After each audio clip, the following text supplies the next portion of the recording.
د دې ځنا پنځمه کړۍ شروع کیږي انک کنت من الخاطئین پورې. د دې کړۍ خلاصه دا ده چې یوسف علیه السلام د عزیز مصر په کور کې پاتې کېدو هغه ورله ډېر عزت او احترام ورکړیو، الله رب العزت ورله حسن و جمال ورکړیو. نو د عزیز مصر ښځه چې وه په ده باندې عاشقه شوله. نو چې کله دی لږ غټ شو، جوان شو، زلمی شو، نو هغې ته نه د زنا مطالبه وکړله. د هغه مطالبه نه منله، نه منظوروله. نو هغې دی په دوکه باندې خپل خلوت خانې ته بوتلو، دروازې را بندې کړې او هلته دی رایسار کړو او مجبوره کولو یې په زنا باندې. خو چونکې دا پیغمبر جوړېدو واله و، نو د مخکې نه د ده په زړه کې د الله نور پروت و. نو الله یې حفاظت وکړو. بس ده ته منډه کړله، دروازې ورته الله کولاو کړې. چې کله بار راووته نو د دغه ښځې خاوند عزیز مصر چې بار ولاړو، دی ورته لاس ور واچاو. نو د یوسف علیه السلام کمیس د شا نه وشلېدلو. نو د ښځو مکر او فریب خو ډېر وي چې عزیز مصر یې وکتلو بار ولاړ دی. نو د ښځې چالاکي وکړله، وایي ګوره ستا دی غلام ما ته لاس را واچاوه او زما عزت ته لاس را واچاوه او دا چلې وکړو هغه چلې وکړو او دا د سزا مستحق دی. یوسف علیه السلام ویل ګوره دا چالاکه ده، چالاکه ورنه دا هر څه دی کړي، ما نه دي کړي. دی رانه د زنا مطالبه کړې، ما ته را منډه کړه، بیا یې راته لاس را واچاو. بیا یو شاهد را پیدا شو، ګواه، هغه پکې ګواهي هم وکړله. شاهد څوک و؟ نو بعضې خلک وایي داسې یو عام هوښیار سړی و، بس فیصلې دپارې راوستو. هغه چې علاماتو ته وکتل نو ویې ویل چې یاره ښځه ګناهګاره د یوسف علیه السلام بې ګناه دی. په ظاهره دا و حدیث کې هم راغلی دي چې دا یو ماشوم په دغه وخت کې په زانګو کې پروت و، هغه دا ګواهي وکړه. نو باچا ته چې پته ولګېده چې دا خو ښځې ګناه کړې ده، نو یوسف علیه السلام ته یې ویل چې ته داسې کار وکړه چې زما د عزت خیال وساته، زما پرده وساته، چونکې زه یو بادشاه یم، وزیر یم، نو دا خبره بار چرته مه کوه. او ښځې ته یې ویلې چې تا جرم کړی، ګناه دې کړی او ته توبه وباسه. یعنې مطلب دا دی د یوسف علیه السلام نه معافي وغواړه، ظلم دې ورسره کړی دی، او یا د الله نه معافي وغواړه. که چېرته موحدین وو بیا دغه معنا ده، خو معافي وغواړه، توبه وباسه او دا کار دې ښه نه دی کړی.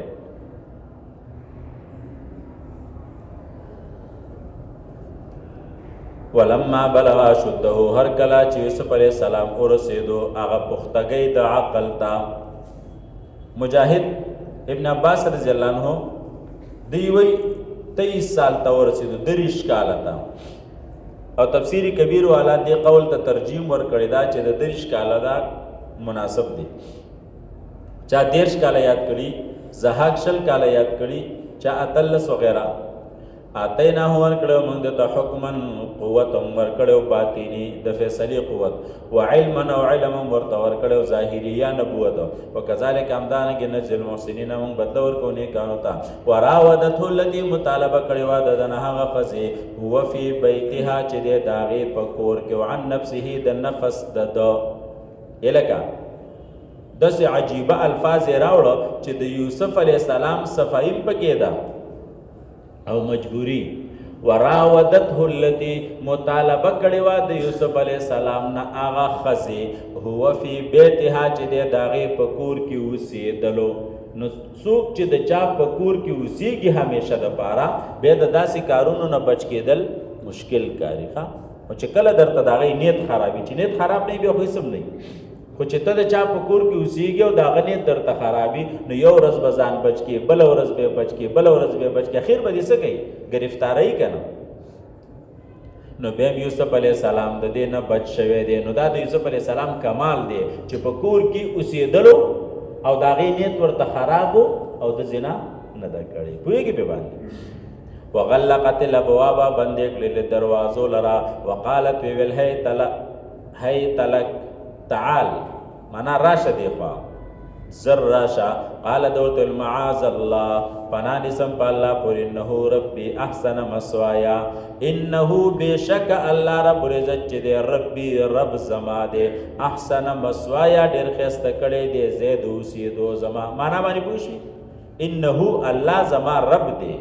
او دویم مانا انہو شاندہ دے ربی چی دے رب ان سردار او مالک زما احسن مسوایا خیست کڑے دے زید اوسیدو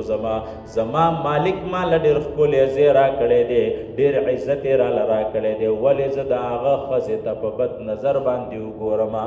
ٹھیک شلو چی زد آغا پا کور کی اوسیگم آغا زما عزت کڑے زما احترامی کڑے زولی دا آغا خزیتا سپک نظرو کمام انہو لا یفلح الظالمون بیشک نکامیابی گی ظالمان ولقد همت به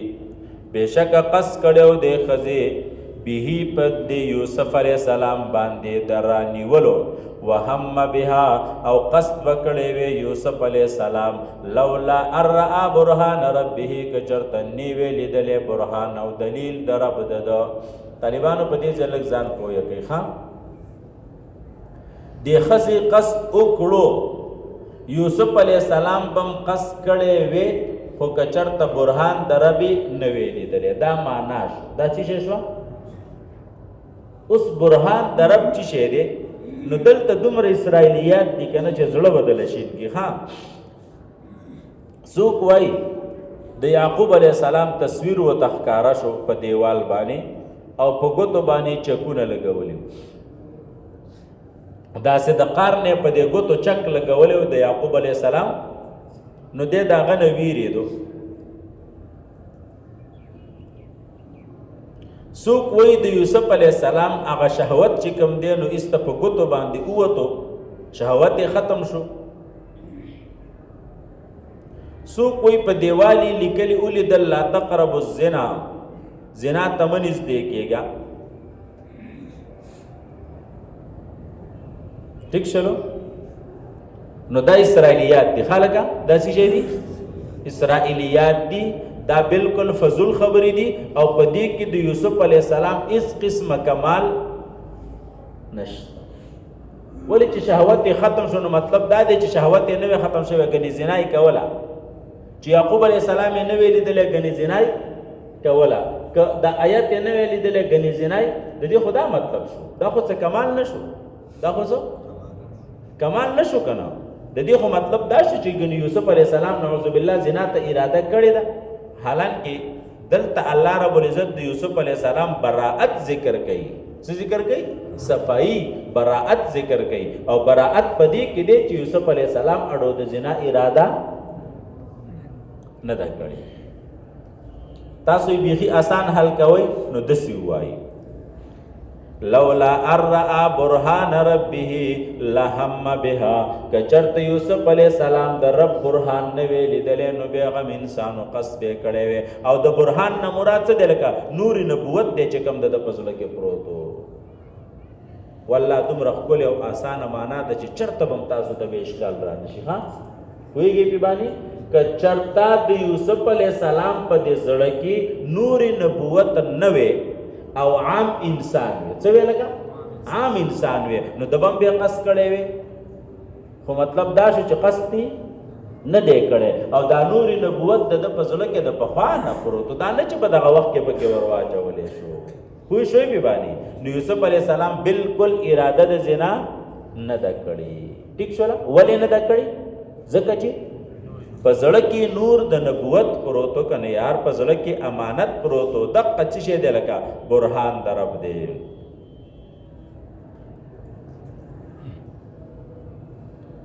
او تفسیر بیزاوی والا وائی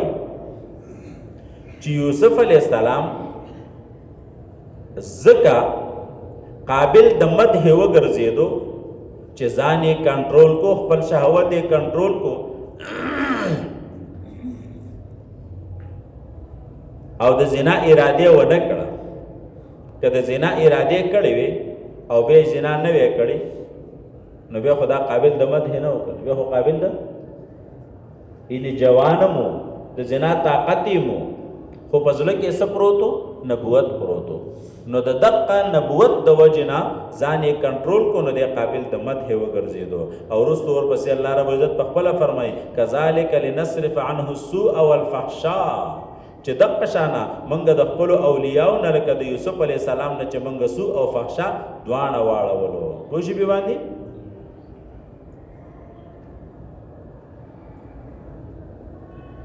نور توجیهاتم بګشت خدا ډیر آسان ده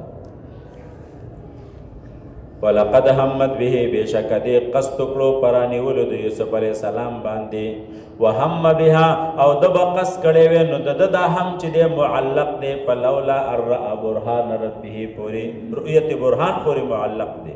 کذالک لنصر بامدارنګ منګلو د نسو او فحشاء به یا بدی اراده لرا انه من عبادنا المخلصین واستبق الباب منډک له دروازې طرف ته وقدت قمیصه من دبر او اشردلو ویش لولو قمیص د من دبر د شاده طرفنا هي للطلب وهو للحرب چې دوانو منډک له دروازې طرف ته نو یوسف علی السلام تختیدو او غیر انیولو نو استور له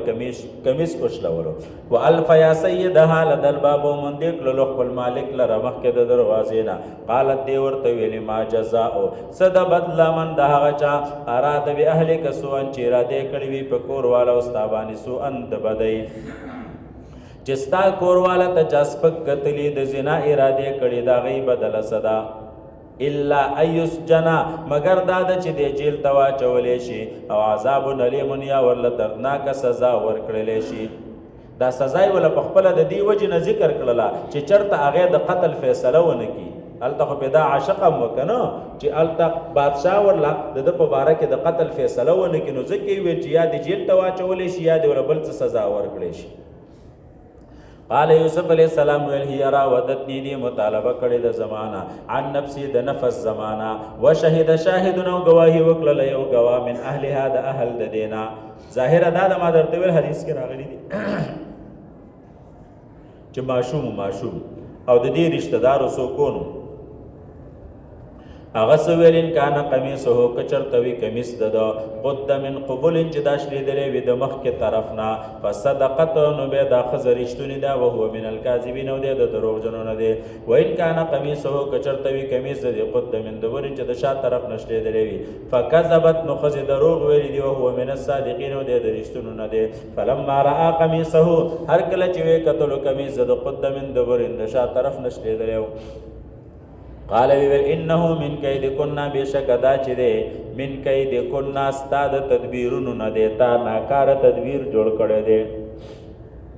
ان کید کنا عظیم بشک استاد تدبیر چې ده استاسو د خزدا تدبیر ډیر لوی دی